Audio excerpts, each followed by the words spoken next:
Όσον αφορά τα αντιπλημμυρικά, δήμαρχε, είναι ένα θέμα για την τοπική αυτοδιοίκηση. Τι γίνεται με τα αντιπλημμυρικά? Για να αντιληφθείτε τι γίνεται, στο Δήμο μας έχουμε προνοήσει το μεγάλο ρέμα Ραφίνας που έχει πλημμυρίσει 5 φορές να γίνει ένα πολύ μεγάλο αντιπλημμυρικό έργο προϋπολογισμού 80 εκατομμυρίων ευρώ. Υπάρχει ανάδοχος εδώ και ένα χρόνο. Με προσφυγές στο Συμβούλιο Επικρατείας δεν μπορεί να επέμβει. Αν γίνει οποιαδήποτε πλημμύρα, άνθρωποι εντός σχεδίου θα πλημμυρίσουν. Τώρα, αν δούμε λίγο και την διαχείριση η οποία υπάρχει στην κήτη των ρεμάτων στα Κατάντη, θα δούμε ότι πολύ μεγάλα τμήματα του κάτω ρου, όπως λέμε, του κατώτερου τμήματος των ποταμών έχει τσιμεντωθεί, δηλαδή έχει διευθετηθεί με πάρα πολύ βίαιο τρόπο, μετατρέποντας ουσιαστικά τους φυσικούς αποδέκτες σε αποχετευτικό δίκτυο. Μάλιστα, δηλαδή επιταχύνουμε κατά κάποιο τρόπο με μόλις αυτές τις ανθρωπογενείς παρεμβάσεις, διευκολύνουμε τέτοιου είδους φαινόμενα. Ποια είναι η λύση? Και γιατί γίνεται αυτό? Είναι πάρα πολύ απλό. Τα τελευταία χρόνια στην περιοχή μας εκτρέψανε ρέματα όπως το Μπουδονύφτη που έχει λεκάνη απορροής, το Μαρούσι και τα Βρυλίσια, εκτρέψαν το Λυκόρεμα Παλίνης, η Αττική Οδός, το αεροδρόμιο, η ανάπλαση Μαραθώνος, όλα αυτά γίνανε αποδέκτες ενός ρέματος που δεν είχε πριν αυτή τη λεκάνη απορροής.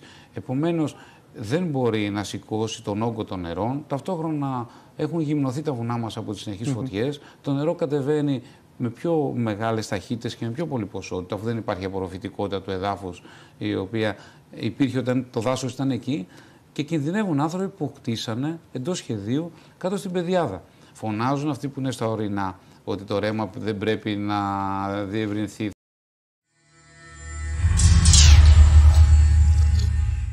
Αυτές οι παρεμβάσεις οι οποίες έγιναν στο παρελθόν και δυστυχώς σε ορισμένες περιπτώσεις εξακολουθούν να συμβαίνουν και να εφαρμόζονται και σήμερα, είναι, θα έλεγα, παλιωμοδίτικες.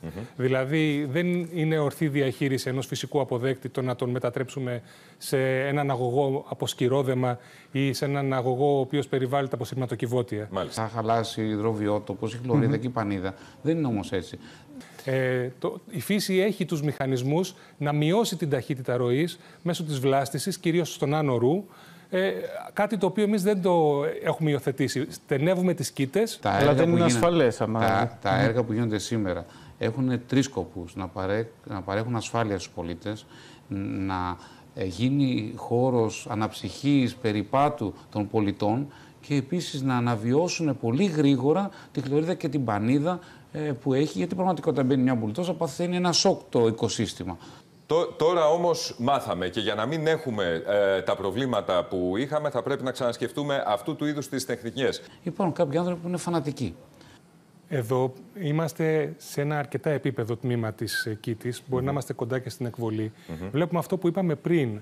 Δηλαδή, η κήτη στο παρελθόν είχε πολύ μεγαλύτερο πλάτος, με τις κατασκευές οι οποίες είχαν εγκλωβίσει, είχαν περιορίσει την κήτη του ποταμού.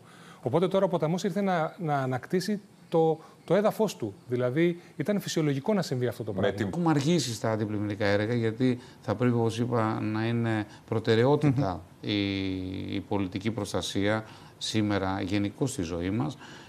Πρέπει να ξαναδούμε εκεί που αποξηράναμε λίμνες και δώσαμε την άδεια να γίνουν οικισμοί, πώς όταν το νερό, γιατί το νερό έχει μνήμη, περνάει από εκεί που περνάγε πάντα,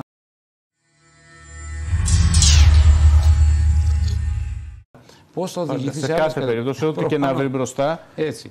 Επομένως, θα πρέπει να αλλάξουμε συνολικά τη στρατηγική μας.